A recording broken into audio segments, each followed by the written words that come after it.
I'm Irene von der Sande. I'm the executive director and founder of Kidpower, Teenpower, Fullpower International. And we are so pleased to be offering these webinar series to you and really appreciate you joining us. The balloons are because it's my birthday in a couple of days, and I've been getting wonderful, wonderful balloons, flowers, and gifts, but mostly good wishes. And for me, the best birthday gift of all is how many people are committed to keeping kids safe. And thank you. And that's what this webinar is all about. So we're just going to get started, and I'm going to do my best to share the screen and start the slideshow. Share screen. And are we good now? Mm-hmm. Okay, super. All right. So we are going to be taking Kidpower's approach. You know, it does not help kids. It does not serve children to be told that, by the way, the person most likely to harm you or to abuse you is someone who you care about. And whether it's a peer or it's an adult, somebody who's important in your life is the person most likely to harm you. So we teach what we call people safety skills, skills for preventing and solving problems with people, for having joyful relationships that enrich our lives. And it would be just like, instead of saying that, you know, if you called water safety drowning prevention, you'd be missing all the great ways that that water can, you know, playing in water can be fun. And so we want to instead focus on how to set boundaries, be safe, and have fun with people. The reason I do this work is because in 1985, I'm just checking here with technical support, in 1985, when my children were young, a man threatened to kidnap the children I had with me. We were in a public place with people all around. You can see in the picture, the drawing from a child that was there, that my son, who was 4 at the time, was so scared he was hiding his body behind the girls. And a man was shouting that he was going to take one of the girls. It was a classic case of the bystander effect, because everybody froze except me. And I did what I am sure you would do. I put myself in between the man and the kids, and I started yelling, and then I ordered a bystander for help. And when he came over, then the man bothering us ran away. The kids were fine. I yelled, the bad guy ran, but as you can imagine, I wasn't fine. I kept on searching for answers. How can we teach kids to be safe and yet without scaring them, without telling them about all the bad things that might happen? It would be like, suppose we were telling kids, you know, there are these terrible things called cars. And if you step in front of one of them, you'd be smashed to bits. It hurt a lot, and we'd be very, very sad. You know, that would be scary. And it wouldn't really teach kids how to be safe with cars. The way to teach kids to be safe with cars is to hold them in your arms until they can hold your hand, and then practice with them how to cross the street safely until they can do it themselves. And that's what we can do in being safe with people as well. We work with all ages, all abilities, all cultures, all walks of life, all over the world. And I'm so excited because there are people on this webinar who are from all over the world. And we say locally and around the world. This is what Kidpower does. Here are 4 actions. Our focus in this webinar is on how to keep kids safe from sexual abuse. We need to put safety first, put safety ahead of discomfort, uncomfortable feelings, put safety, and we'll go more into that in a minute. I'm just going to give this little overview here. We need to be in charge. We need to be adult leaders. We need to know where our kids are going, who is with them, and what they're doing. And that means we need to stay aware. We need to listen to our kids and teach them not to keep unsafe secrets. And finally, we need to prepare them with skills and knowledge so that they can know what to do rather than all the terrible things that might happen. They can know what to do to be safe. Our underlying principle, or our basic principle, is that the safety and well-being of a child are worth causing anyone embarrassment, inconvenience, or offense. And that sounds like obvious.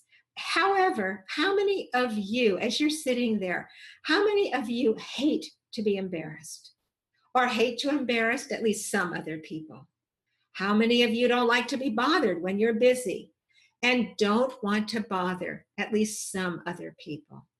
And finally, how many of you do not like to have people mad at you or to have that feeling of being really angry yourself? And finally, how many of you have kids in your life that feel the same way? Lots of us, most people, if you think about it, have those feelings. And that's why we teach kids to put safety first ahead of embarrassment, inconvenience, offense, fame, fortune, uh, and so embarrassment, if we try to teach kids that if we teach kids, if you tell kids your body belongs to you, and yet at the same time we're requiring them to make affection something that they have to give, and then we need to be advocates for kids and educate the adults around them. Now, it can be really hard to tell grandma she can't give her grandchild, her beloved grandchild, a hug, but some kids don't want hugs. And maybe you can wave or make a drawing. You can show respect and affection in lots of different ways. And so we help kids to by not having them be forced to be affectionate. We also need to put it over convenience. We are so busy. And I cannot tell you how many times kids write to us or teens write to us about problems they're having, and they don't want to bother their mom or their dad because they're too busy. And so we have to make sure that kids understand that their safety and their well-being is more important than our convenience, even if even if we're in the middle of a work call. And we teach kids to say, this is about my safety, as a way to help get attention from their adults. And finally, even if somebody's going to be offended, we need to speak up and say, and teach kids to say, in this case is a little girl, so her adult is saying, don't touch her hair, she doesn't like it. And you can see by her face she doesn't like it. And this is a well-meaning person, but it's giving her the message that she does have the right to speak up about affection. And as kids get older, we do an exercise where we teach kids to stop cheek pinching, and in a way that's respectful, by grabbing somebody's hands and moving them away and changing the subject. And I once had a girl say, yeah, but why is it wrong to just suffer through it? It just takes a minute. And I said, because it's important that you don't teach yourself, you don't allow yourself to just suffer through it. And it's not really fair to, say, your uncle to just suffer through some kinds of affection, because it's going to make you want to be with him less. If you can speak up about your boundaries, then you can find ways to be together that both of you enjoy. So we need to, again, know what's happening, speak up, listen, and a lot of times people are confused, because what is a safe secret? What's an unsafe secret? Now, when kids are little, really little, we just say no secrets. But as they get older, and then we do have an article on our website about what kinds of secrets are okay to keep and what are not. And if somebody is giving a present to you, that should not be a secret. But if somebody's giving, if there's going to be a surprise party and everybody else knows about it except that person, and that person's going to find out, that is a safe secret.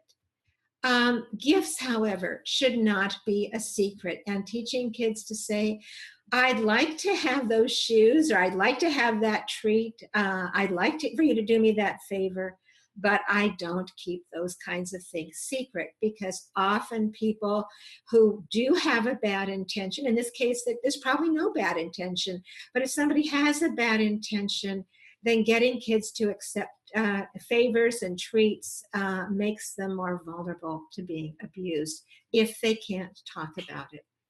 Touch should not be a secret. In this case, this kid needs some stitches on their arm, and saying to the doctor, I'm going to tell. And we teach doctors, physical therapists, and other people working with kids that if a kid says, I'll tell, you say, good, we're going to talk about this and let everybody know.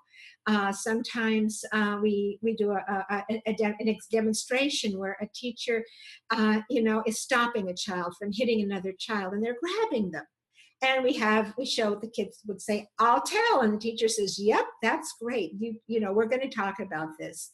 And so by the message, consistent message, any kind of touch should not be a secret. Pictures or movies should not be a secret. Activities should not be a secret. Even if it's fun, things you do online, friendships should not be secret. And of course, problems should not be secrets. We have some success stories where kids have said after a workshop, Kidpower says problems shouldn't be secrets. And so they talk about some kind of abuse that's happening, and we can help them to get help. And often they're telling their adults, the teacher or a parent, rather than even telling us, because they're busy in the workshop practicing, saying, I don't keep problems a secret. I don't keep touch a secret. So we want to introduce you to our core boundary rules. And these safety signals are a great way to remember the rules. We developed these safety signals. They're on our website. They're free. And we have a lot of them, about 30 now. They are simple graphics and gestures and words for core concepts in Kidpower. And because it turns out that if you do something with your body, it helps you remember to do it with your mind. So you can just copy along and put your thumbs to your chest and say, we each belong to ourselves. And that means not just our bodies, but our time, our feelings, even if the kids don't control their time, it belongs to them. And that brings us to the second important principle, which is some things are not a choice. For kids, health and safety are not a choice. And we added this boundary rule when I got a call from a mom early on in Kidpower, and she said, Kidpower has taught my daughter to be disrespectful. And I said, oh my goodness, what do you mean? And she said, well, my daughter said this morning that my body belongs to me. Kidpower says so, and so I can play instead of eating my breakfast. And I said, thank you so much for calling and telling me this, because you can tell her that we forgot, and she just taught us another part of boundaries, which is that some things are not a choice. And of course, that's true for adults too. If we drive on the wrong side of the street, whatever that side is where we live, we'll get in trouble quickly. And so it's important for kids to understand that adults also have things that are not a choice. However, again, problems should not be a secret. And this is so the other one is this one is you put your finger in front of your mouth. And if you're teaching this to kids, don't have them touch their mouths, because, it spreads germs, and we want to be safe that way too. And just say problems should not be a secret, and put your hand away. And finally, keep telling till you get help. Now, we usually do it like this because kids are lower in any way power. This is, by the way, we use actual puppets in our workshops for younger kids, but your hands can be puppets, and with anybody, we sometimes use objects to demonstrate, again, core safety skills. But in this case, this child might be saying, I need help, and the adult will say, I will help you. And if one person doesn't listen, then you go to someone else. You keep telling until you get the help you need. We want kids to be safe, and so we have core rules about about safety with games, teasing, play, touch for fun or affection, which means showing you like somebody. And I think the no secrets part, I just want to add something. There's a really scary book called Conversations with a Pedophile. It was an art therapist who visited a man in prison for the rest of his life for having molested, I think, over 1,000 boys. And he talked about how he won the trust of the churches, the church groups that he was part of, by being wonderful with the kids, doing wonderful things. And then he would test kids to see if they would keep secrets by saying a curse or swear word, and then say, "Oh, I said a bad word. Don't tell your adults because they won't let you play with me anymore." And then he selected the kids that didn't tell. So it's very powerful to remember that kids should not be keeping any kind of touch, any kind of problem, a secret. So safe. You hug yourself. That's safe. You can just hug yourself with me. A lot of times adults need to hug themselves anyway when we're thinking about our kids. You know, they're the most precious things in our lives, and we want them more than anything to be safe. And we need to be safe as well. So touch player games should be safe. They should be the choice of each person. We have a fun way I like to do this. This is two little people, and they say, "Is it okay with you?" "Yes, it's okay with me." Well, then it's okay with each person. We sometimes demonstrate this by having a game of showing kids, you know, that somebody wants to play tag, and say, "Who wants to play tag?" And they'll say, me, and not me.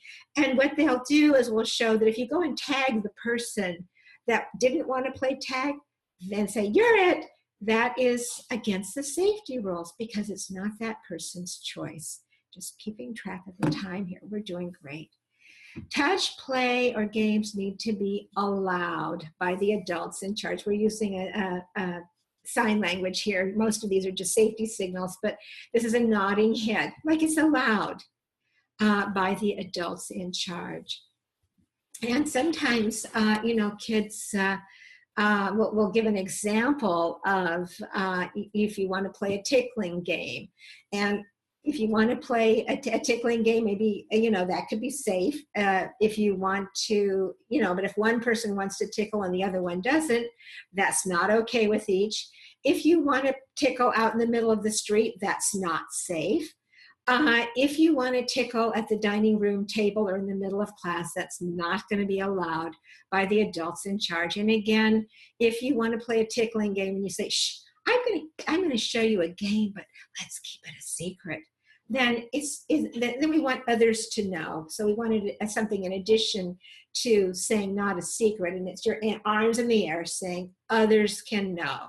It is not a secret, any kind of touch, play, or games. We also want to teach kids, and we do these skills with people of all ages and all abilities, all cultures, to be able to set boundaries. And if somebody can't use both their hands, it might be one hand. It might be just a look. And we adapt for different kinds of bodies. And being able to say stop. We've worked with people who have severe developmental disabilities, and sometimes they're in environments where people don't know they can talk because they don't speak. They do things, they'll participate, but they don't speak. When you give simple, repetitive, and consistent messages, sometimes people surprise you. We have been in places where suddenly one of the people working there said, "Why, they said stop," or they said help, and I didn't know that this person could talk. Can you imagine? And so don't assume that somebody can't learn this, because with simple repeated messages, often they can. And even if they just use gestures like stop and help, reaching out for help. I got my arms up high here so you can see me. Even if they just use gestures, I would suggest that stop and help adds significantly to your safety vocabulary. Okay, so here is where two friends are playing a tickling game, but one of them changes their minds and says, that's enough. I don't like it anymore. And you can teach kids to say, please stop, and move the hand away and look right at somebody and move their hand away and say, please stop. Sometimes people don't listen. These are levels of intrusion. Now, we don't call it that with kids, but there's different ways people bother you. And if somebody says, but you liked that game, I thought, or I thought this was fun, you could say, I changed my mind. If somebody gets hurt feelings, and sometimes people do, and says, and we practice this, and these are practices you can do with kids. We'll send you a skills guide that covers this, a link to a skills guide free on our website, that you can practice how to go through these stages that we're showing with these little cartoons. So you're hurting my feelings, and we sound hurt. And we teach kids to say sorry and stop. I don't like it. Or I'm sad I hurt your feelings if they're a more verbal child, and I still want you to stop. I will tell you that emotional coercion, somebody using your feelings of caring against you, can be where a lot of abuse happens, because people who deliberately molest kids, now in this case, this is a peer situation, and it might or might not be somebody that has a bad intention, but right now, and if we can stop tickling or a hand on his shoulder, which is how we often practice, then we can also stop. We can also stop touching other parts of the body. And so the hurt feelings, you're hurting my feelings, or that's disrespectful, or aren't you my friend, are all forms of emotional coercion. And if you give kids the words, and adults too, we teach this to the words to say, I respect you, I care about you, and I still want you to stop. That is very, very powerful. Sometimes people try to get you to lower your boundaries by offering, by again engaging and saying, so you want to come to my birthday party? That's a classic kid bribe. With adults, we say, I will give you an expense-paid, guilt-free trip to Hawaii if you'll just do something a little bit wrong. And adults say, how wrong? Because an expense paid, I'm having trouble today, guilt-free trip to Hawaii is tempting. And when people wonder, why do kids, let somebody molest them for candy? We have to remember that's just as tempting for them. So we teach kids to recognize that that's not safe, and that that's breaking the safety rules, and say, stop or I'll tell. And you can practice this, stop or I'll tell. And if it's a peer, they might be a stop or else. It might be stop or I'll leave. If it's somebody who's higher in power, it might be stop or I'll report you. If they're in your space, stop or you have to leave. It is setting a boundary and protecting your boundary and being persistent when somebody is pressing against your boundaries. And if somebody calls you a name, because again, kids don't want to be called names, and we'll get to what that child's doing there is a Kidpower trash can with a hand on a hip and throwing away the hurting words, tattletale. And getting help is not being a tattletale. In fact, I really encourage all of you to eliminate words like tattletale and tattling from your vocabulary as a parent, a guardian, an educator, or any other supportive adult. Because we want kids, as kids get older, they don't want to speak up.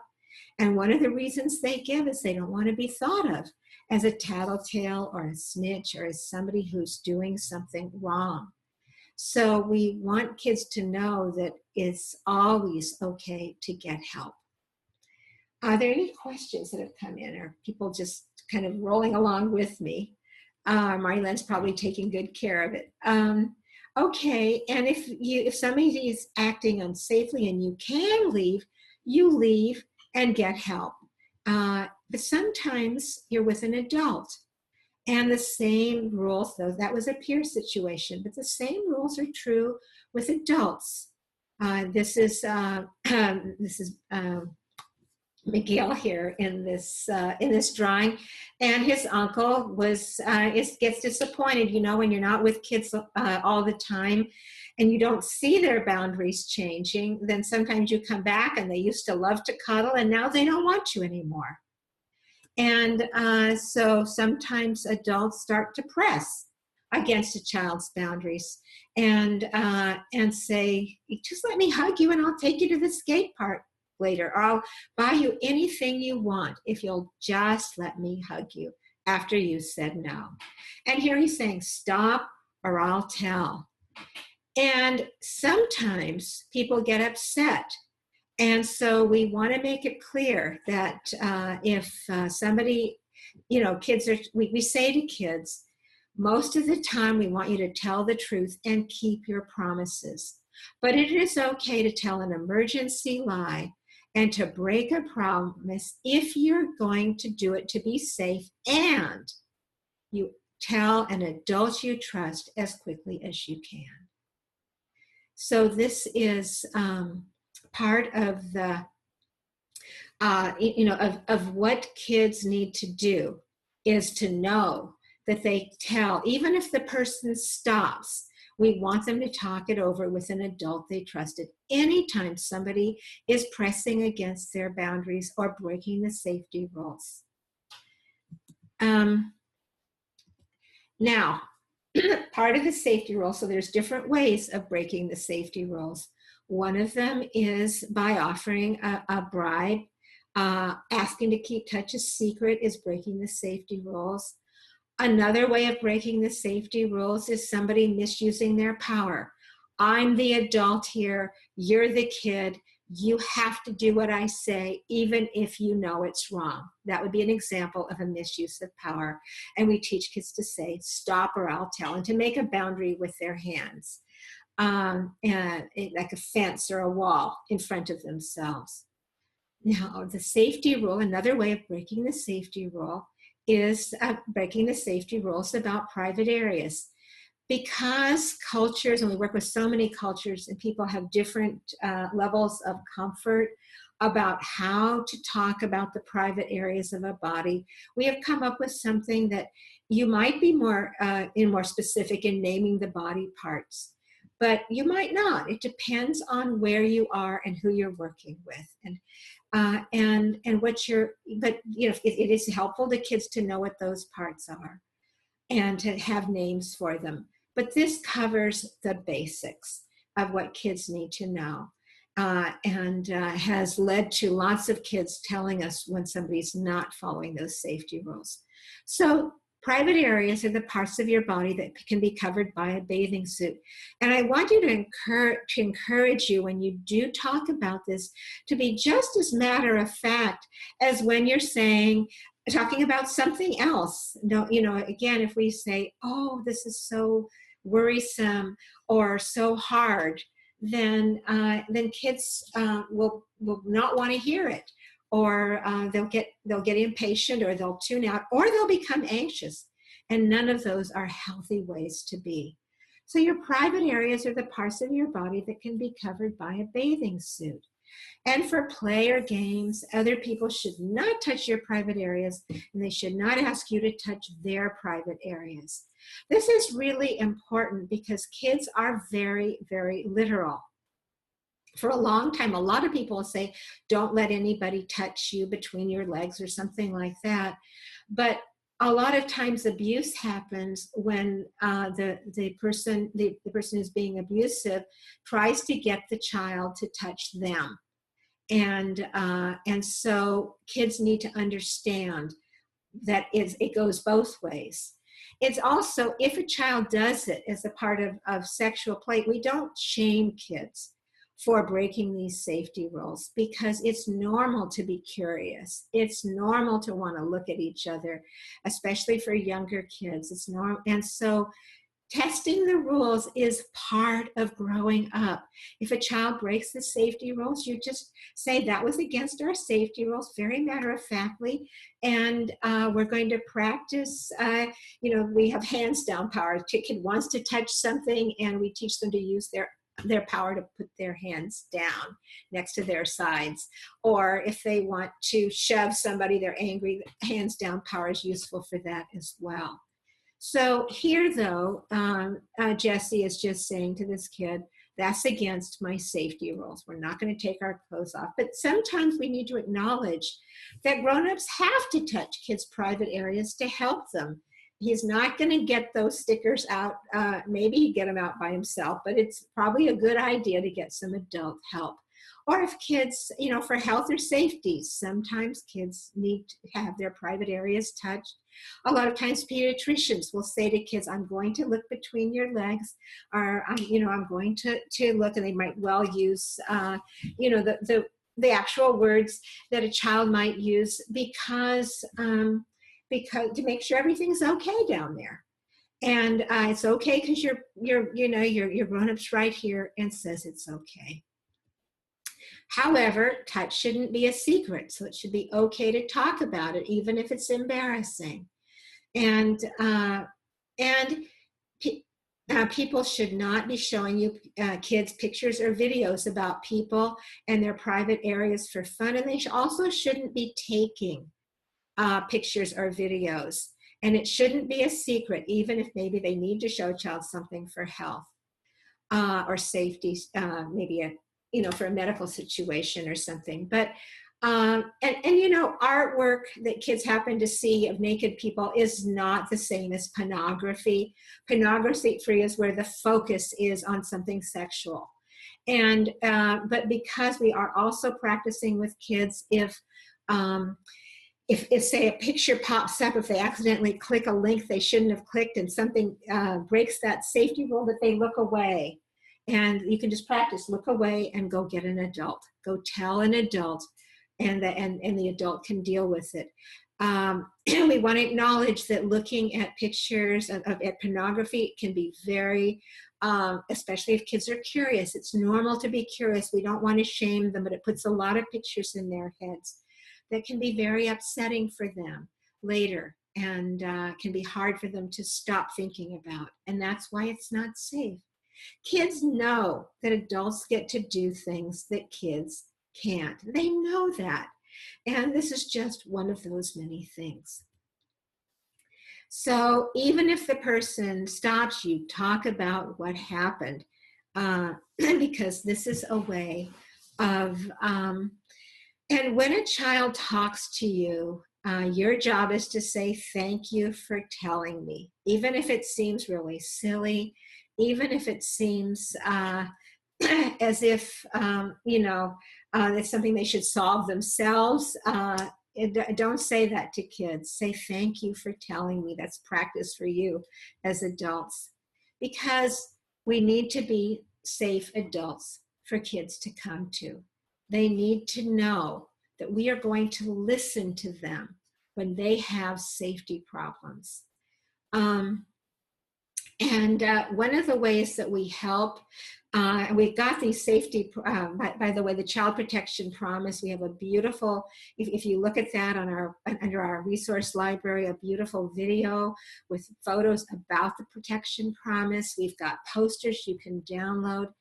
Because so often we tell kids, I'm busy, or don't upset grandpa, he's having a hard time.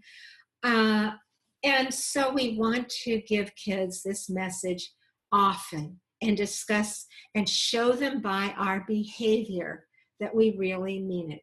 And I'm going to make this promise to you. We encourage adults to make the protection promise to each other, because we also deserve help and support from the people who we care about. So you are very important to me. And if you have a safety problem, I want to know, even if I seem too busy, even if somebody we care about will be upset, even if you promise not to tell, even if you made a mistake or it's embarrassing.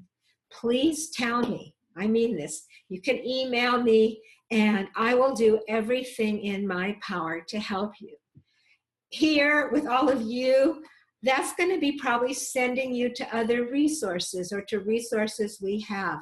But when you email safety@kidpower.org, we will answer you, and we will give you the best information we know how to give, and because we care about your safety, and we care about the safety of the kids in your lives. So telling each other, as well as telling our kids, that we care, and that, again, it goes back to our put safety first, that safety is more important than embarrassment, inconvenience, or offense. You need to, as a protective adult, keep your radar on, keep paying attention to what is happening with kids, whether it's about abuse or bullying.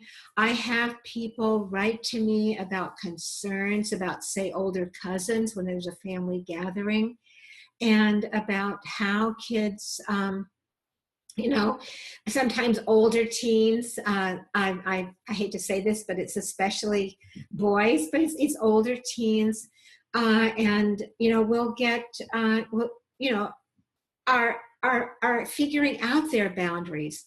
And sometimes they say things that are inappropriate, or they do things that are inappropriate with younger kids. And so we want to make sure that kids know the safety rules. We remind them of the safety rules, and that they have practice, that they don't just know because we told them, but that they have practiced. People ask me, well, why do we, safety is not a one-time lesson. They say, why do we have to keep reminding kids? And, we teach kids at a young age to wash their hands, and we practice with them how to wash your hands. And we have to keep reminding them, after you go to the bathroom, before you eat, wash your hands. It's about your safety. And guess what? As adults in restaurants, what do we see in little signs, at least in many restaurants? Little reminders to employees, after you go to the bathroom, wash your hands. So needing to be reminded, making safety an ongoing conversation is essential to helping to protect them. We cannot assume that somebody is safe just because we know them well, just because of how famous they are, or because our kids adore them. We have to know that we're all on the same page about safety rules, and that we're going to ask questions if we have concerns. And even if somebody calls us an overprotective parent, or an overprotective adult, or paranoid, we're going to throw those words away, and we're going to say, I'm doing my job. I'm making the safety of kids a top priority. Okay, we have a question here. Let me see what it is. It's, how do you, with very little language, you convey by, one of the things you can do is, it depends on how little the language is you show kids by paying attention, by watching their body language, if they really are nonverbal, by stopping something that is upsetting to them, and that you can. And sometimes it's not a choice. I can remember seeing a mom, this baby was shrieking about being put into a car seat. And the mom is saying, as she's fastening all the buckles and, forcing her kid's arms into the baby's arms gently into the car seat, she's saying, some things are not a choice. I understand you're upset, and I still need to do this because it's for your safety. A child, you could say to a child, is there anything you've been wondering or worrying about that you have not told me? Oh, the question was, I'm sorry, we're still working out our technology, but we're doing pretty well, aren't we? That the question is, what if a child has very little language? And so it's a question of how little the language is. If somebody's nonverbal, you tell them, and you make sure that everybody around that child also knows that you are paying attention, and that you care, and that you want to know. some of what we teach leaders in schools or organizations is to make sure that everybody in your organization knows that you are putting the safety of the young people in your care and of the staff for whom you're responsible and the families first. And that even if it's uncomfortable, you want to know. So when you can't do it with a child who's nonverbal or a person who's nonverbal, you can communicate the message by what you do and by working with the larger group of people helping them. But you can just say to a child casually, is there anything you've been wondering or worrying about that you haven't told me? And then you want to be really patient with the answer, because sometimes they'll tell you something really silly or something you think is silly. Suppose a child says, I'm scared of the dark. You know, don't make fun of kids or laugh at kids if they're scared of the dark. Give them a flashlight and teach them how to use it. So we need to show with our attention and with our ability to listen to kids that this is that, you know, I say water what you want to see grow is water with your attention. One of the things we do in workshops is we applaud for kids when they say stop. And in some cultures, people say, you know, well, it seems silly to, you know, we shouldn't be cheering kids on for everything that they do. They should just do it. It's their job to do it. But however, if the same people will go to a soccer match, or they'll go to a music festival and applaud wildly. We think that kids, any child, should be applauded for demonstrating or practicing a safety skill just as enthusiastically as we would applaud for somebody famous doing something that we think is cool. So that is part of watering with our attention what we want to see grow. Now, I wanted to show you something about how to practice in ways that make it fun rather than upsetting, because we want to make it simple, consistent, practice, and relevant. We want to use examples. And so if a child says, stop, okay, or and you start yelling at them, that's not making it fun. They're not going to want to practice. We want to make it fun by coaching them. We don't let kids struggle and guess how best to cross the street. So we coach them in the moment. If a child says stop, we say good. Now straighten your body, you know, make a strong fence with your hands and say in a big voice, please stop. So we model what to do and we encourage them and we coach in the moment rather than scolding them. I guess I got ahead of myself here a little bit because it's the same thing. If a child does that, again, you don't you don't shame them. You encourage them. If a child says, not again, I know this already, and kids will, I know. I'll tell you, after we had a big earthquake in 1989, it was the year Kidpower started in Santa Cruz, and I had a hard time leaving my kids, and so we went around the house, and I said, when I yell earthquake, you're going to show me where you would go. And my son's like, Mom, do I have to? And his big sister said, save your breath when he gets like this. We might as well just go along with it. So I did. I yelled earthquake in every room of the house, but in one place they were going under where there was a lot of glass, and it wasn't the safest place. So practicing really helped them be safer, and it helped give me peace of mind. So instead we say, for my peace of mind, we're going to practice. I know I'm not covering all the safety situations in this webinar. We're focusing on keeping kids safe from sexual abuse, but I wanted to give you some additional skills that also relate for our awareness, because kids who are aware are paying attention. They're safer when somebody's throwing balls across the schoolyard. They're safer crossing the street. They're safer recognizing when somebody is unsafe, acting unsafely, and acting confident. Acting like you believe in yourself when you set a boundary is going to work better. So we rehearse that. And we want kids are safer if their adults know where they're going, who is with them, and what they're doing. So we teach kids to check first. And you can, this is the safety signal, check first by putting a hand on an arm, or think first. You can just point to your head if you want. Use your brain power, your body power, and to check, so that's checking first with yourself. If you don't have an adult to check first with, you think first. That's true for us the rest of our lives. But we are all safer if the people who care about us know what we're doing and who we're with. We are all safer, and they're emotionally safer if we have let them know. And so, one of the sad tragedies, now this is not a story I tell kids, but here in Santa Cruz was a little girl who was, a neighbor came in, and this is a role play we do, it's a friendly neighbor role play.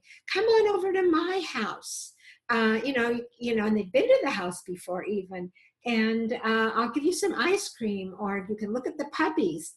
And we teach kids, even if they know the person, to say, I'm going to check first. And the person is saying, oh, you don't have to check first. I already checked with your grown-up. And they still walk away saying, I'm going to check first. And when they go to their adults say, thank you for checking first. In the case of this story, this little girl was abused and even lost her life. And it might not have made a difference if she had practiced this and her mom had known and everybody had known about the checking first safety rule. But it might have. It would have given her a chance. And that's what we want. We want our kids, and the reason we don't just talk to them, the reason we practice with them and they practice is because it gives them a chance to be safe and they're just more likely to remember what to do if they've rehearsed rather than if they've just been told. Just like we are. We're more likely, if we were trying to drive a car, and by just watching a video about driving a car, for most of us, it wouldn't work that well. We teach kids to move away from trouble, just like in a variety of situations. And it's playful. That's not scary. Here, she doesn't look scared. And it's kind of inaction shot. But and you can see she's smiling, but she's rehearsing how, if somebody's acting unsafely, maybe they're poking you or pulling on your hair, you move away from trouble rather than staying close to trouble. And the safety signals are walk away power. You can practice these, and roll away power. If it's a car, think of how much road rage could be prevented if we just drove away from trouble. Or if you use a wheelchair or a skateboard or a bike. If you use wheels, you can roll away. If you're using your legs, you can walk away. But the point is to get away from trouble instead of staying close to it. We also, because emotional coercion is such a part of abuse and of making kids more vulnerable to abuse, it's good to teach them. These are emotional safety skills that apply to a lot of situations. It could be bullying, it could be abuse, it could be harassment. But one of the many tools we have is our very famous Kidpower trash can. And so you put a hand on your hip, and you imagine that the hole it makes is a trash can. Use the other hand to grab hurting words, and just like the grandpa there's doing, throw them away. And she woke him up because she was so upset about being called useless. In this case, it was a bullying problem. And because she was using a wheelchair. And so you throw the word away and you put your hands on your heart and you say, I am important. So trash can power and heart power. Heart power is great for taking good things into our hearts, for protecting our hearts from hurtful things, and from using our hearts to connect with and be kind to others. Being able to make friends, because another thing that makes young people more vulnerable to abuse is isolation. Is wanting so much to be liked that they don't that they're alone and they want to be accepted, and so they will tolerate abusive behavior for that reason. So teaching kids how to make friends, and we have a make friends practice we do of when you're new to a school, like, hello, excuse me, may I join you? And sometimes people say yes, and sometimes they say you, oh no. And teaching kids to persist a little bit, saying, I'm new here. I'd really like to get to know some people, to persist in the face of rejection. And then if the rejection continues, to protect their hearts and go find somebody else. And to be inclusive so that the people who are getting left out are not alone.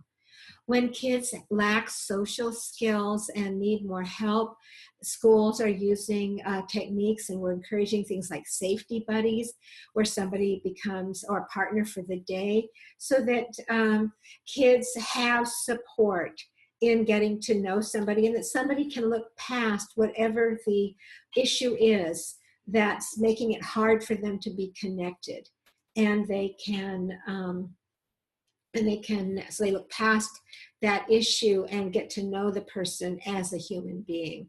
And so we have a wealth of resources on our website for teaching people safety skills that help prevent abuse, bullying, and other problems with people, and that provide a good foundation for social emotional skills. I'm wondering if there are other questions. Okay. It's hard. Okay, so when family members, I'm going to actually stop screen sharing here and just talk to you and answer some questions. That's usually how we close. I just have to remember how to do it. Okay, I have to move this away and stop the share. And here we are.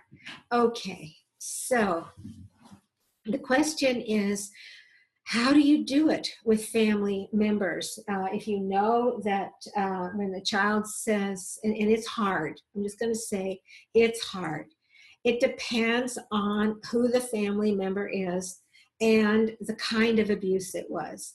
If it was, kids playing, friends where, or family members, younger kids playing and doing something, some sexual play, then you say, those were against our safety rules. We're going to need to be with you for quite a while until we know that all of you are able to be safe. And you speak about it with the other parents, and you do your best not to shame the children.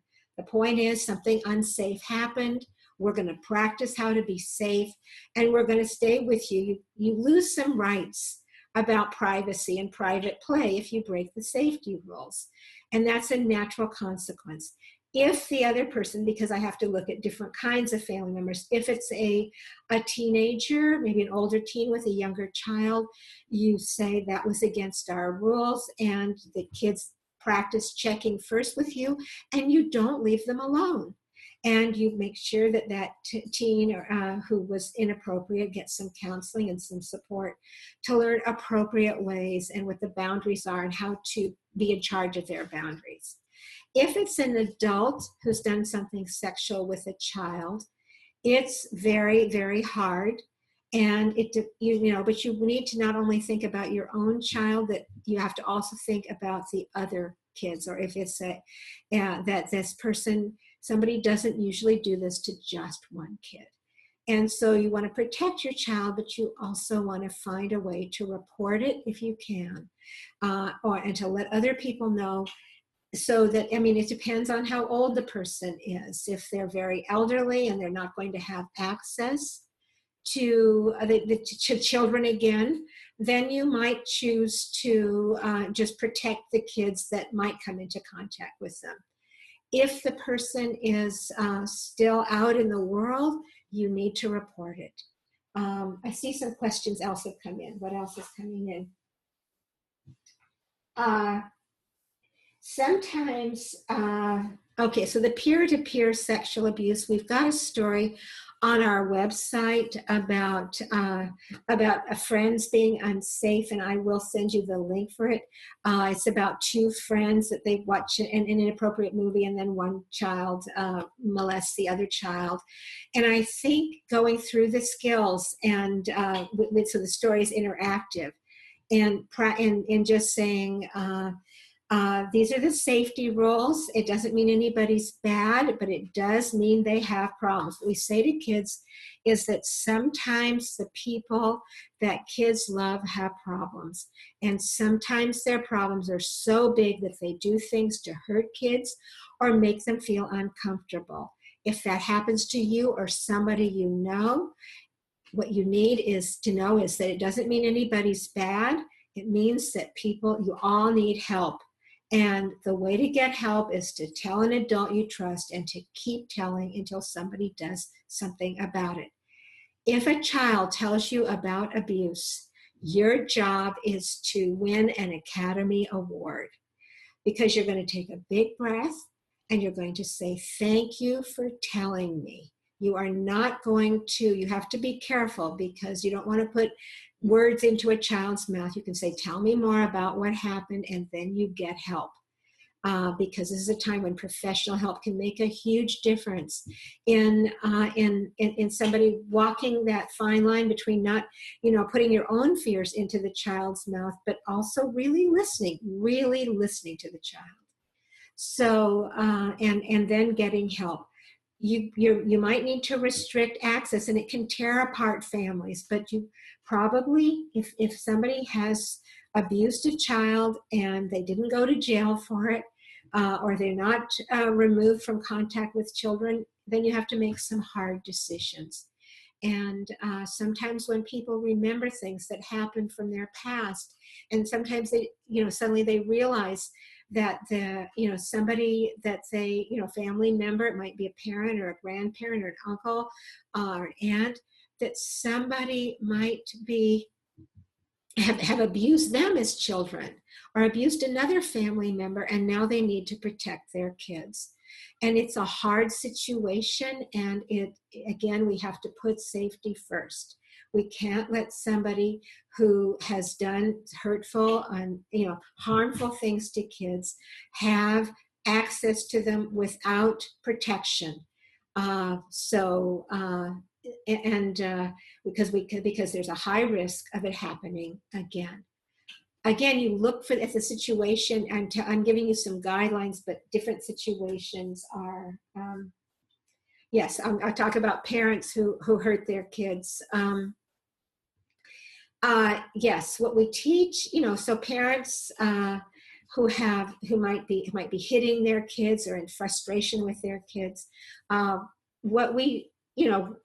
these are people who need professional help in anger management and in learning less destructive ways of dealing with their feelings. Now, sometimes it's inappropriate jokes, and we have and so learning that that's not safe and it's not acceptable is part of it. And sometimes people get very upset when you set that kind of boundary. When they say, oh, but it's just joking, they're lifting up they're making sexual jokes, they're lifting up their skirts or pulling down their pants. And you say that kind of play is not safe because it can lead to things that are, that aren't funny. And doesn't mean that anybody's evil. However, sometimes people are in families deliberately and can't control their feelings and are molesting their kids. And when that happens, you need to get professional help, and then it will get reported. But one of our success stories was of a girl who was profoundly deaf. And the day after a Kidpower class, she signed to her teacher, Kidpower says problems should not be secrets. And then she showed her teacher the marks on her bottom made by her daddy's belt. It turned out that no one in that family knew sign language. And so she wasn't able to communicate easily except at school, and that they lacked parenting and anger management skills. They did a very successful intervention with that family. So she could stay with her family, but it became safe for her to do so because they required that that the parents get the help they need, and that people in that family learn how to communicate with this little girl. So we do work with, we usually are, when people come to Kidpower, they're bringing their kids to us. Usually, because we're in short times, we work with the people who are around the children, the educators, the social workers, and the parents, the other parents. If a parent calls us, and they sometimes have, that they're afraid that their child is being molested by the other parent, we coach them in how to make a report to Child Protective Services here, and we make a report. If they if they don't tell us who they are, we don't make a report, but we tell them how important it is that their child gets help. There's a great helpline in the US, and I know it's in other countries. We'll send it to you. It's an 800 number where you can talk with a counselor anonymously to look at the specifics of the situation and to figure out what needs to happen. I see that I am just about out of time here, and I so appreciate all of you for your commitment to safety and for your being with us through this call. Please continue to send questions, safety@kidpower.org. And Harold, thank you, as 1-800-4-A-CHILD in the US, and many other countries have hotlines like this. So we will look, I say that this is the beginning, if you're new to Kidpower, the beginning of a relationship with you. We hope you'll stay in touch, sign up for our e-newsletter, and let us know if you have additional questions. We'll get this video to you either today, the link for it, or tomorrow. And I hope that all of you have a joyful rest of your day or evening, as the case may be. Thank you very, very much.